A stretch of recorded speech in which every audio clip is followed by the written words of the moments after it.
नमस्कार साथियों, एडिटोरिया test series को देख रहे हैं। वॉल्यूम 1 में 10 टेस्ट है और पहला टेस्ट नंबर में 1 से 75 क्वेश्चन नंबर तक देख चुके हैं, जो आप प्लेलिस्ट में जाकर देख सकते हैं। अभी हम लोग देखेंगे 76 नंबर टेस्ट को। 76 नंबर टेस्ट को देखते हैं आगे।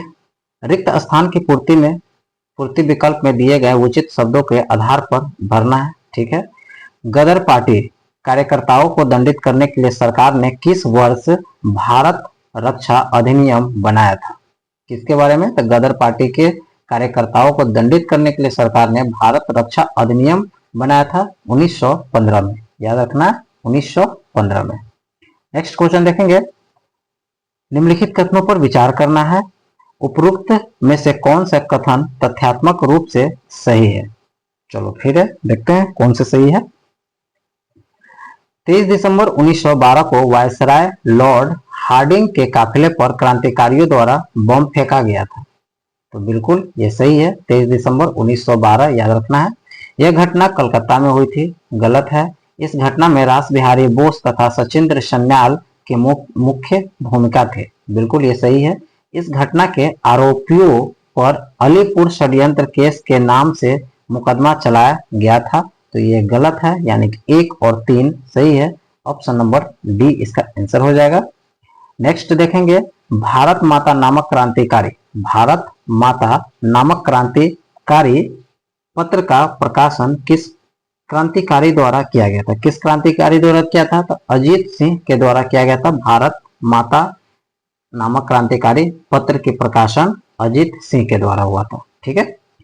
All India home rule league की स्थापना किनके द्वारा की गई थी? All India home rule league की स्थापना किनके द्वारा किया गया था? तो एनी बेसेंट के द्वारा किया गया था। याद रखना, बहुत ही इंपॉर्टेंट क्वेश्चन है।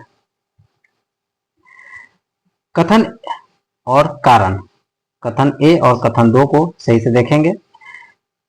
इसमें दिया हुआ है आधार पर सही चयन करना है। ब्रिटिश सरकार ने वर्ष 1911 में बंगाल विभाजन को रद्द करने की घोषणा की थी। क्या करा ब्रिटिश सरकार ने? 1911 में बंगाल विभाजन रद्द करने की घोषणा की थी। तो ये तो बिल्कुल सही है कथन। दूसरा कथन को देखेंगे। कारण में सरकार को क्रांतिकारी आतंकवाद के उभरने का डर था। सरकार को क्रांतिकारी आतंकवाद के उभरने का डर था। तो इसके बारे में क्या कहा जाए? तो ये भी डर था, मतलब ये भी सही था इसमें। तो ए और आर दोनों सही है और एक का सही व्याख्या भी कर रहा है। तो 80 नंबर का आंसर हो जाएगा ए, बिल्कुल सही। नेक्स्ट क्वेश्चन देखेंगे। भारत में यूरोपीय कंपनियों का आगमन के कारण के संबंध में निम्न में से सही कौन सा है? भारत के यूरोपीय कंपनी के आगमन के कारण की बात कर रहा है और कौन इसमें सही है? कुस्तुनिया का पतन बिल्कुल सही है। भारतीय वस्तुओं की यूरोप में डिमांड बहुत ज्यादा था। यूरोप में नए क्षेत्रों की खोज की होड़ भी लगी थी। तो इसमें से तीनों के तीनों सही हो जाएगा। ऑप्शन नंबर डी इसका आंसर हो जाएगा। चलिए, बहुत बढ़िया।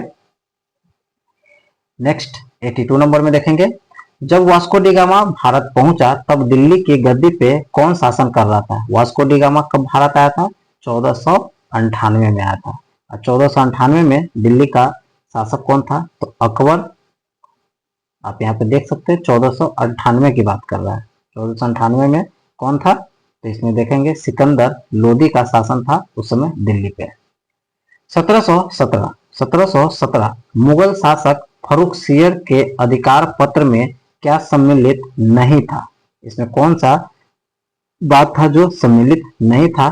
तो 30,000 वार्षिक कर के बदले बंगाल में मुक्त व्यापार की छूट। तो चलिए, तो बिल्कुल सही है। बंबई में कंपनी के सिक्कों को वैध किया गया। 10,000 वार्षिक कर के बदले सूरत में मुक्त व्यापार था। कंपनी को अन्य यूरोपीय कंपनी की तुलना में मुगलों से व्यापार में छूट दी गई। तो बिल्कुल इसका आंसर डी होगा, ये बिल्कुल नहीं था। नेक्स्ट देखेंगे। गलत का मिलान करना है। ओके, गलत का मिलान करना है। प्रथम कर्नाटक युद्ध एक्सला सापल की संधि के द्वारा हुआ था। तो ये तो सही है। द्वितीय कर्नाटक मद्रास की संधि, तो आपका यहाँ पे थोड़ा डाउट है। तृतीय कर्नाटक की पेरिस की संधि, तो ये भी सही है। इसमें क्या आ रहा है, कौन सा गलत मिलान का चयन करना है। इसमें गलत मिलान कौन सा होगा, द्वितीय कर्नाटक, तो यानी कि केवल के केवल 2 हो जाएगा आपका, ये गलत मिलान है 84 का बी। नेक्स्ट देखेंगे 85 नंबर। ओके, शासक है और उप नाम है। चलो इसको थोड़ा सा छोटा कर लेते हैं।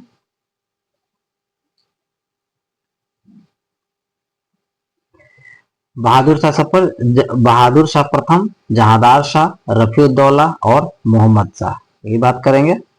क्वेश्चन 85 नंबर क्वेश्चन हो गया। अब इसमें कौन कौन सा इसको मिलान करना है, इसका आंसर हो जाएगा आपका सी नंबर। कौन हो जाएगा, सी।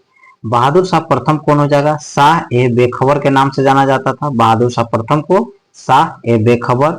जहांदार शाह को लंपट मूर्ख के रूप में जाना जाता था। क्या, जहांदार शाह को लंपट मूर्ख था। रफी उद्दौला की बात करेंगे तो शाहजहां द्वितीय के नाम से जाना जाता, और मोहम्मद शाह को तो हम सभी जानते हैं रंगीला बादशाह। क्लियर, चलिए बहुत बढ़िया। नेक्स्ट क्वेश्चन देखेंगे, अंतिम रूप से जजिया कर किसने प्रतिबंधित कर दिया था।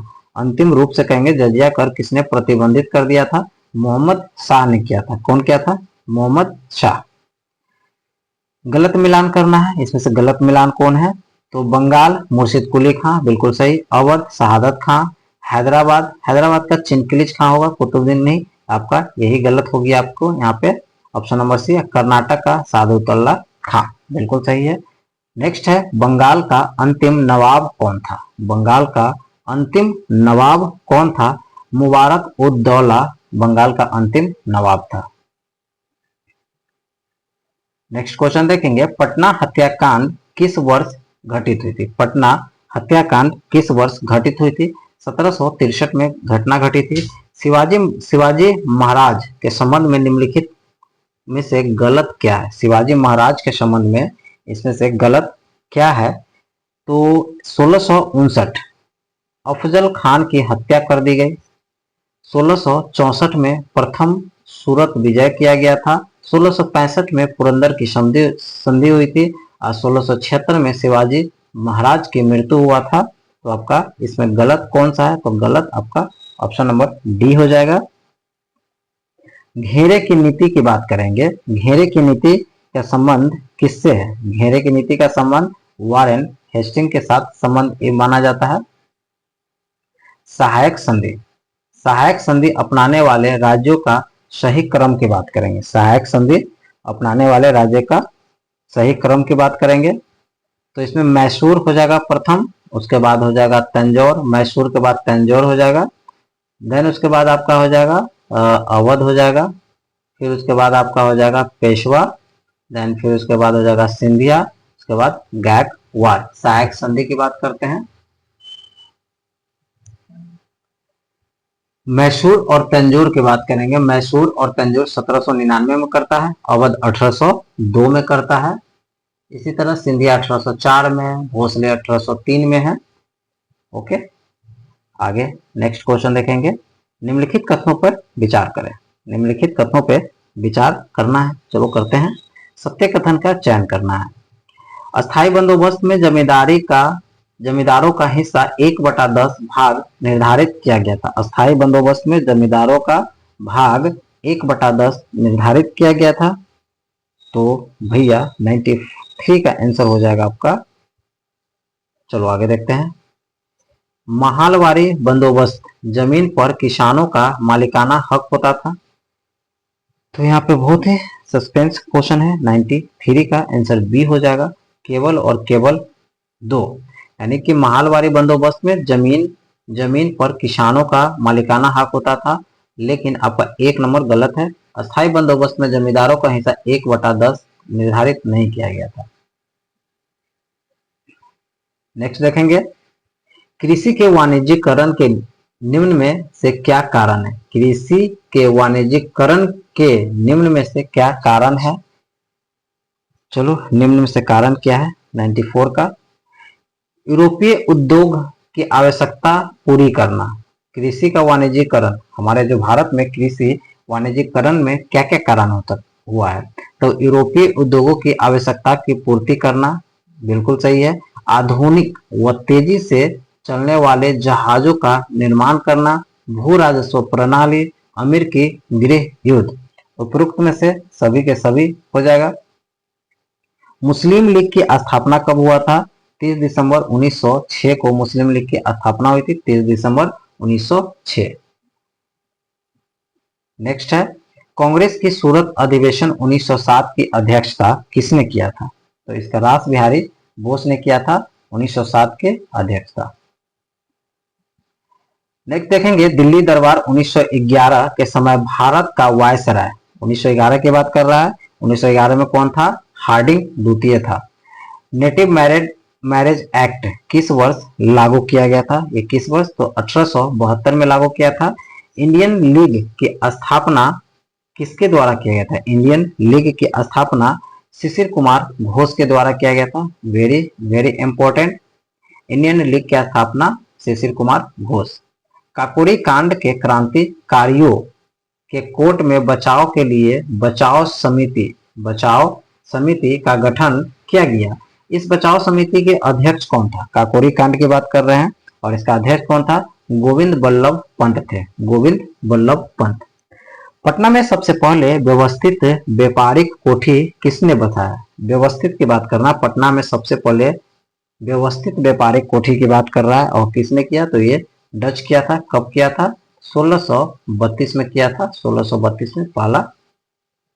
मुजफ्फरपुर जेल के कैदियों द्वारा लोटा विद्रोह किस वर्ष किया गया था? लोटा विद्रोह की बात करेंगे तो 1856 में लोटा विद्रोह शुरू हो गया था। बिहार में 1857 के विद्रोह की शुरुआत किस दिन प्रारंभ हुआ था? किस दिन प्रारंभ हुआ था? 12 जून 1857 को प्रारंभ हुआ था।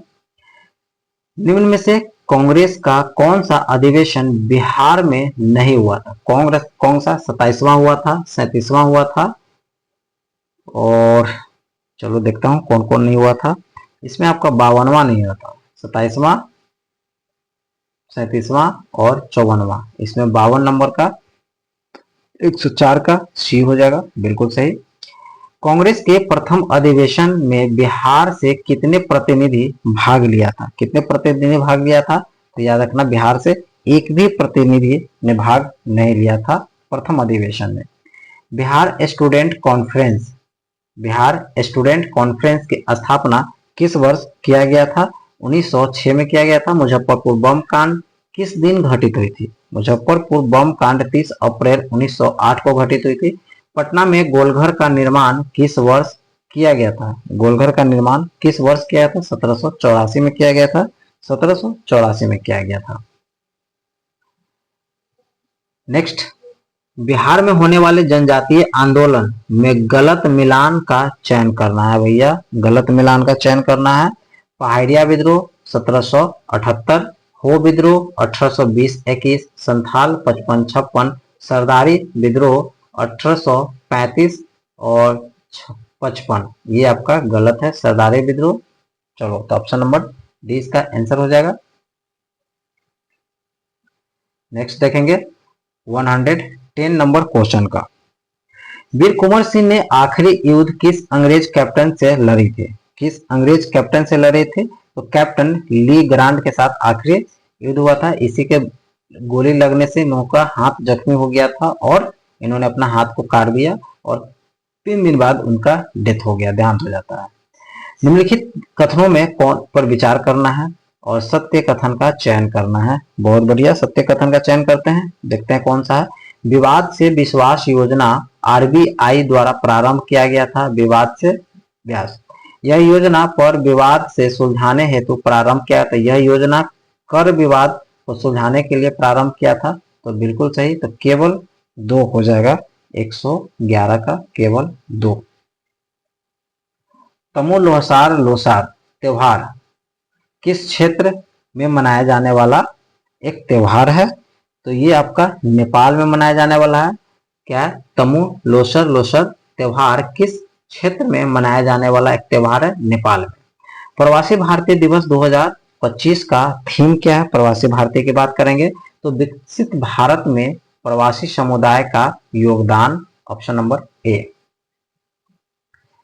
शहीद माधो सिंह हाथ खर्चा योजना, शहीद माधो सिंह हाथ खर्चा योजना का संबंध किस राज्य से है? किस राज्य से? उड़ीसा राज्य से है ये। नेक्स्ट देखेंगे, नागमार्क 2 के संबंध में निम्नलिखित कथनों पर विचार करना है। नागमार्क 2 पे विचार करना है। नागमार्क 2 एक fire and forget anti guided missile है। इसका विकास रक्षा अनुसंधान एवं विकास संगठन द्वारा किया गया था।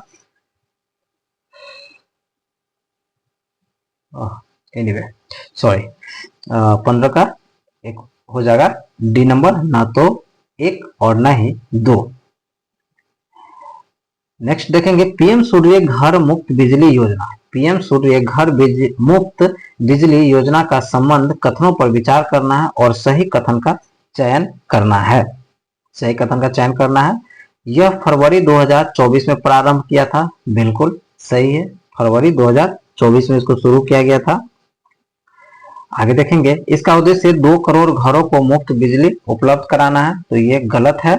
इस योजना के तहत सौर ऊर्जा के उपयोग को बढ़ावा देने के लिए सब्सिडी प्रदान की जाती है, तो बिल्कुल सही 1 और 3 ऑप्शन सी। चलिए बहुत बढ़िया। नेक्स्ट क्वेश्चन देखेंगे हम लोग।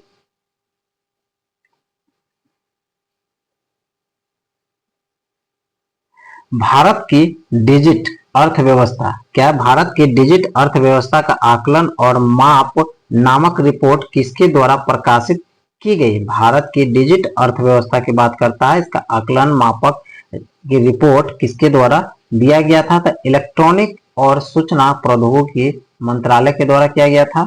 राष्ट्रीय जनजाति स्वास्थ्य सम्मेलन 2025 के संबंध में निम्न में से कौन सा कथन असत्य है? क्या है? कौन सा कथन असत्य है, इसकी बात कर रहा है। इसका आयोजन नई दिल्ली में किया गया था, तो ये बिल्कुल सही है। इसका आयोजन स्वास्थ्य एवं परिवार कल्याण मंत्रालय तथा जनजातीय मामलों के मंत्रालय के द्वारा किया गया था, ये भी सही है। इसका उद्देश्य धरती अब्बा जनजाति ग्राम उत्कर्ष अभियान के तहत जनजातीय समुदाय के लिए स्वास्थ्य सेवा तक पहुंच का सुधार करना, ये भी सही है। अनुसंधान के लिए मध्य प्रदेश में एक जनजातीय ब्लॉक को अपनाने के लिए आशय पत्र पर हस्ताक्षर किया, तो बिल्कुल यही असत्य नंबर होगा, क्वेश्चन नंबर डी असत्य। भारत यूरोड्रोन कार्यक्रम में पर्यवेक्षक राष्ट्र के रूप में शामिल हुआ। इस कार्यक्रम में निम्न में से कौन सा देश शामिल नहीं है? इसमें से कौन सा देश शामिल नहीं है? तो इसका हो जाएगा यूएसए शामिल नहीं है। क्या कह रहा है? भारत यूरोड्रोन कार्यक्रम में पर्यवेक्षक राष्ट्र के रूप में शामिल हुआ, लेकिन कौन सा देश शामिल नहीं है? फ्रांस, इटली, जर्मनी में तो यूएसए नहीं शामिल है। एरोस्पेस और रक्षा इकाई तथा रोजगार प्रोत्साहन नीति 2024 किस राज्य की पहल है? एरोस्पेस और रक्षा इकाई तथा रोजगार प्रोत्साहन नीति 2024 के लिए किस राज्य की पहल है? ये किस राज्य की पहल है? तो उत्तर प्रदेश की पहल है। नेक्स्ट देखेंगे, आयोजन और राज्य की बात करेंगे। कौन सा आयोजन किस राज्य में हुआ है, इस पे थोड़ा ध्यान देते हैं। गुणोत्सव आयोजन कहाँ पे किया गया था? गुणोत्सव आयोजन असम में किया गया था। कहाँ पे किया गया था? असम में। गान नगाई उत्सव मणिपुर की है, गान नगाई उत्सव मणिपुर की है। पैंगसो दर्रा अंतर्राष्ट्रीय महोत्सव 2025 की बात करेंगे, तो इसका कौन सा होगा? अरुणाचल प्रदेश। और सुभद्रा योजना ओडिशा की है, सुभद्रा योजना ओडिशा की है, ऑप्शन नंबर बी हो जाएगा। 1 का 2 असम, 2 का 1 मणिपुर और 3 का 4 और 4 का 3। चलो बहुत बढ़िया। नेक्स्ट क्वेश्चन देखेंगे, भारत के पहले जैविक मत्स्य पालन क्लस्टर का शुभारंभ कहाँ पे किया गया था? कहाँ पे पहला किया गया था? तो ये सिक्किम में किया गया है। भारत के 2025 गणतंत्र दिवस के मुख्य अतिथि की बात करेंगे, तो ये इंडोनेशिया के राष्ट्रपति हुए थे, इंडोनेशिया के राष्ट्रपति बने थे। रामसर कन्वेंशन के तहत वेटलैंड सिटी के रूप में मान्यता प्राप्त करने वाले पहले भारतीय शहर कौन से है? पहले भारतीय शहर कौन सा है? तो ये हो जाएगा इंदौर।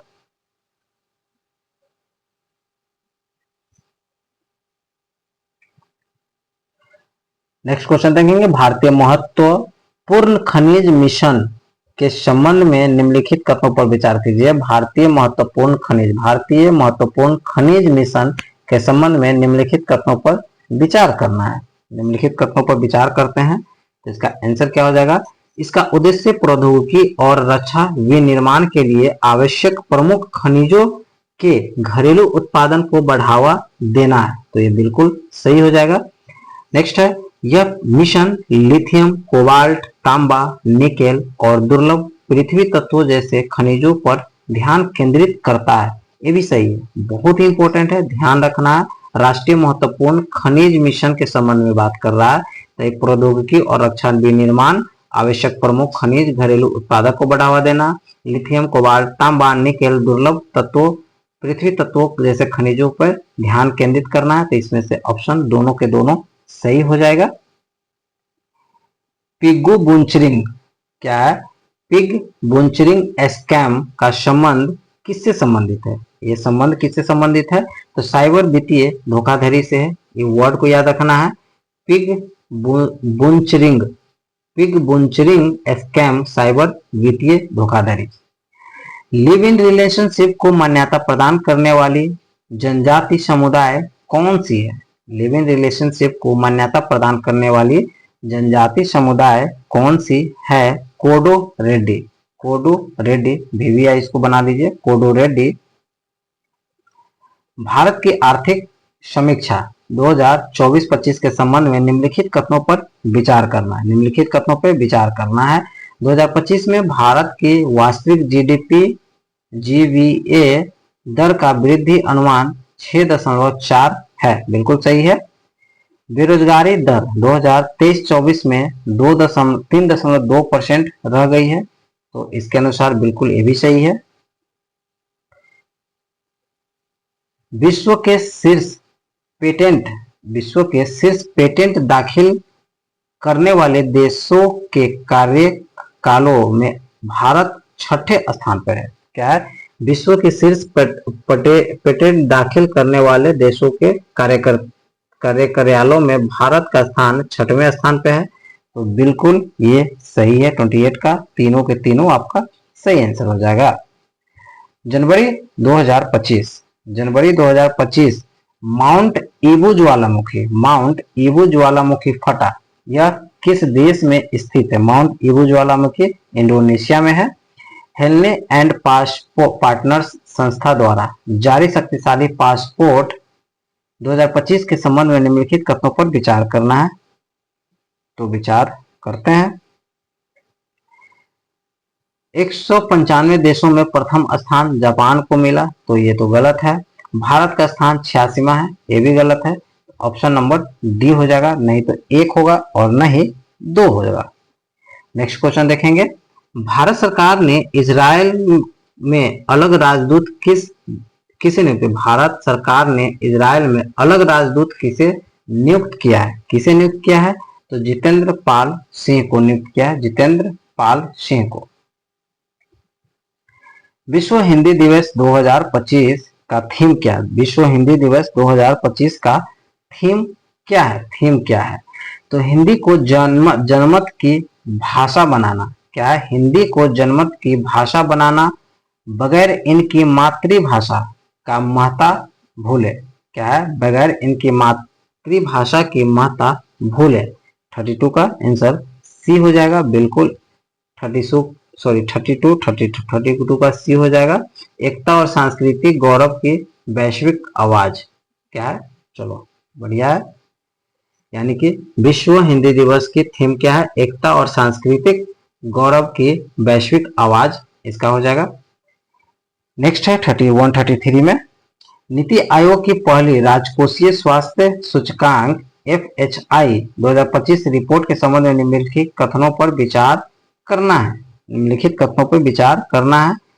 तो ओडिशा शीर्ष रैंक वाले राज्य में से एक हो गया, बिहार तीसरे स्थान पर है, बिल्कुल गलत। तो ऑप्शन नंबर इसका 1 हो जाएगा, 33 का A। उड़ान 5.2 उड़ान 5.2 योजना के संबंध तहत बिहार के कितने शहरों को शामिल किया गया है? बिहार के कितने शहरों को शामिल किया गया है? तो 10 शहरों को शामिल किया है। उड़ान 5.2 योजना के तहत बिहार को कितने शहरों को शामिल किया है? तो ये हो जाएगा आपका 34 नंबर क्वेश्चन होगा। 34 नंबर क्वेश्चन का 10 शहर। नेक्स्ट देखेंगे, दिल्ली में आयोजित 9वें सीनियर एवं 5वें अंडर 25 राष्ट्रीय वर्ल्ड चैंपियनशिप में बिहार के किस जिले के चंदन ने सीनियर मेंस सिंगल्स में कांस्य पदक जीता है? कौन जीता है? तो ये हो जाएगा मुंगेर। 35 का बी हो जाएगा मुंगेर। आगे देखेंगे, बिहार आर्थिक सर्वेक्षण 2024-25 के अनुसार निम्नलिखित पर विचार करना है। 24-25 में निम्नलिखित पर विचार करना है। तो इसका 36 का आंसर हो जाएगा आपका डी। बिहार में खाद्य प्रसंस्करण उद्योगों के कारण तीनों क्लस्टरों में द्वितीयक क्षेत्र में सर्वाधिक वृद्धि देखने को मिला है। 36 नंबर क्वेश्चन का हो गया। नेक्स्ट देखेंगे 37 नंबर क्वेश्चन का, बिहार सरकार द्वारा पटना @3.5 घंटा योजना को पूरा करने के लक्ष्य कब तक निर्धारित किया गया है? कब तक निर्धारित किया गया है? तो 2027 तक। अंडर डाइज रिपोर्ट ने किस मंत्रालय द्वारा जारी किया गया है? अंडर डाइज रिपोर्ट किस मंत्रालय के द्वारा जारी किया गया है? तो यह हो जाएगा आपका शिक्षा मंत्रालय के द्वारा जारी किया गया था। हाल ही में कामाख्या देवी मंदिर परिसर में होने वाले मेले को राजकीय दर्जा देने की घोषणा बिहार सरकार द्वारा की गई। मंदिर परिसर बिहार के किसी जिले में स्थित है? यह मंदिर बिहार के किस जिले में स्थित है? 39 का आंसर डी हो जाएगा, ये पूर्णिया में है। बहुत ही अच्छा क्वेश्चन है। क्या है? कामाख्या देवी मंदिर परिसर में होने वाले मेले की राजकीय दर्जा की घोषणा करे और बिहार सरकार द्वारा की गई यह घोषणा मंदिर परिसर बिहार के किस जिले में? तो ये पूर्णिया के जिला में है। जनवरी 2025 में बिहार सरकार ने किस राज्य में कितने नए औद्योगिक क्षेत्र विकसित करने की घोषणा किया है? कितने? तो ये हो जाएगा 7। बहुत इंपॉर्टेंट है, भी आई है। बिहार क्या है? जनवरी 2025 में बिहार सरकार ने किस राज्य में कितने नए औद्योगिक क्षेत्र विकसित करने की घोषणा किया है? तो ये हो जाएगा 7 नंबर। चलिए नेक्स्ट देखेंगे 114। तो इसका डायरेक्ट आंसर बता देता हूं। 141 का आंसर हो जाएगा आपका ए। 141 का ए हो जाएगा। 42 का सी आंसर हो जाएगा, 12% बढ़ेगा। 43 नंबर का 43 नंबर का ए आंसर हो जाएगा 10%। एक निश्चित कूट भाषा में 5 को 5137 लिखा जाता है और रेट को 924 लिखा जाता है, तो उसी भाषा में फियर को क्या लिखा जाता है? फियर को तो 5729 लिखा जाता है। 5729। एक निश्चित कूट भाषा में लिटिल को 24 लिखा जाता है। लिटिल को 24 लिखा जाता है। पेरिस को 23 लिखा जाता है। तो बॉक्स को 12 लिखा जाता है। पेन को 12 लिखा जाता है। उसी कूट में डन को क्या लिखा जाएगा? डन को क्या लिखा जाएगा? क्वेश्चन नंबर 45 का आंसर हो जाएगा ए। बाकी देखते हैं। एक निश्चित कूट भाषा में ड्रग को लिखा जाता है, तो उसी भाषा में मैथोस के लिए कौन सी भाषा होनी चाहिए? कौन सी भाषा होनी चाहिए? तो इसमें होगा WSXLEQ। ओके, 47 नंबर क्वेश्चन हो जाएगा। एक निश्चित कूट भाषा में फ्लोरल गैमसन इथिंग टू UIO3D लिखा जाता है, तो उसी कूट भाषा में स्टेबल को कैसे लिखेंगे? उसी कूट भाषा में स्टेबल को कैसे लिखेंगे? तो TU1CM2 11 28 37 164 ये बहुत इंपॉर्टेंट क्वेश्चन है, लगभग लगभग सभी क्वेश्चन में आता है। 11, 28, 237, 464। इसका बाद क्या हो जाएगा, 148 का आंसर हो जाएगा 5125 रुपया। 5125 रुपया हो जाएगा और इसका आंसर 470 रुपया हो जाएगा। 470 रुपया हो जाएगा। चलिए लास्ट क्वेश्चन देखेंगे। 130, 119, 171 और यहाँ पे हो जाएगा आपका क्वेश्चन नंबर 82, 89, सॉरी 50 का हो जाएगा, ये गलत हो गया। 81, 95, 81, 95। तो दोस्तों हम लोग इस क्वेश्चंस को पहला नंबर टेस्ट कंप्लीट किए 2 पार्ट में। 75 क्वेश्चन फर्स्ट पार्ट है और बाकी 75 क्वेश्चन 75 सेकेंड पार्ट में है। अच्छा लगे तो please thank you, like, subscribe, धन्यवाद।